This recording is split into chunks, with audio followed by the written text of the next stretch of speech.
demography of what's happening out there is starting to sort of roll across society. When I worked in state government in the 90s, nobody had or needed a recruiter to find somebody or hire somebody for a significant position. They were literally just kind of falling out of the sky.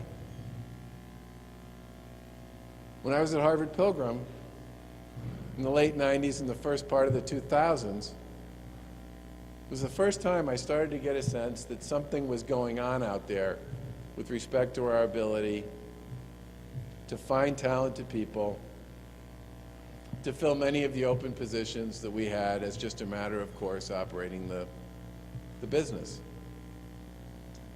By the time I got to sort of 2005, 2006, we had done what many other organizations started to do, which has gotten very involved in bringing recruiters into our organization to help us find people and to hire talent, and eventually latched on to many of the online services and capabilities that exist out there. That's a whole new world that's taken place over the course of the past decade or so. And it means three things. The first is everybody is going to have to be able to play successfully in education if the economy is going to continue to grow and prosper. Second thing it means is that as the world has gotten more and more technologically oriented and dependent, there's very little left anymore that doesn't require some basic understanding of STEM to be successful. And the third thing it means is you really won't be able to grow your economy if you can't find a way to make sure that the stuff your kids and your young adults are studying has something to do with the jobs that are going to be available for them when they complete whatever their academic exercise is.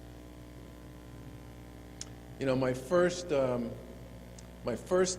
visit to a National Governors Association event was in February of 2015. That was when we were in the midst of, you know, the 9 feet of snow we got in about 4 weeks. One of the questions they asked all the governors was, what do you think is the single biggest impediment to your state's ability to grow economically?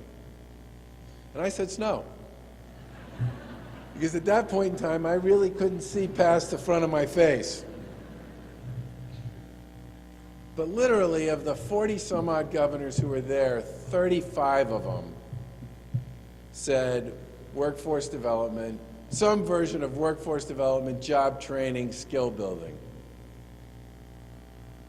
And they were talking about, when you boiled it all down and you started to pick at it a little bit, they were all talking about, one way or another, some piece of what I would call the continuum that's attached to STEM education.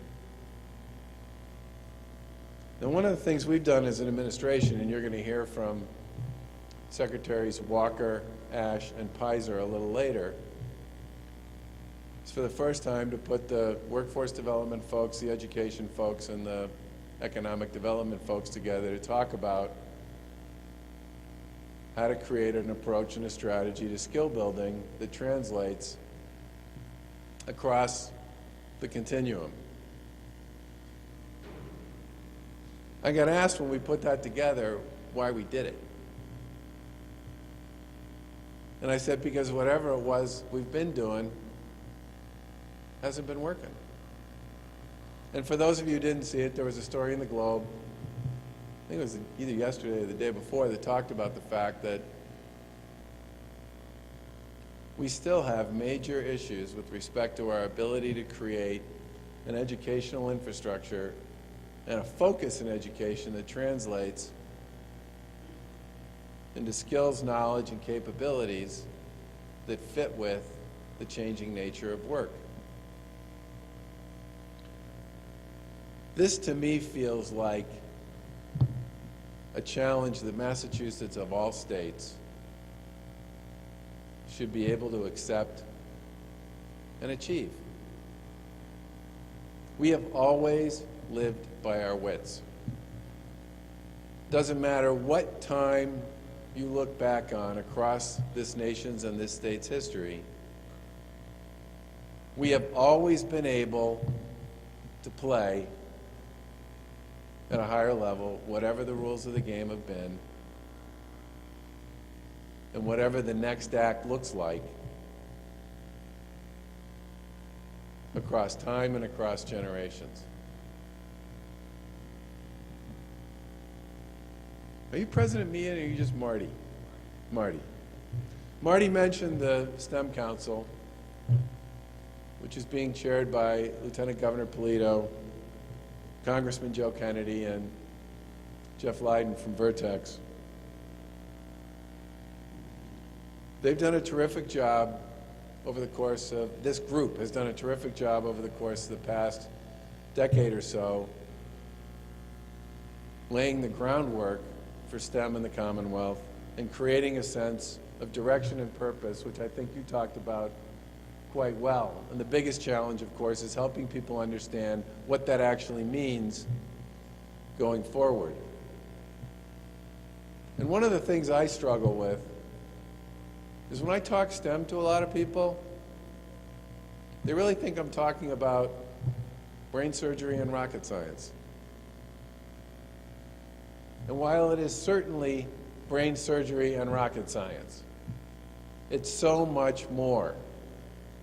And it cuts so much more broadly across so many jobs, so many sectors, so many industries, and so many levels of skill. And in many ways, I think one of the great challenges we face from a messaging point of view going forward is helping people understand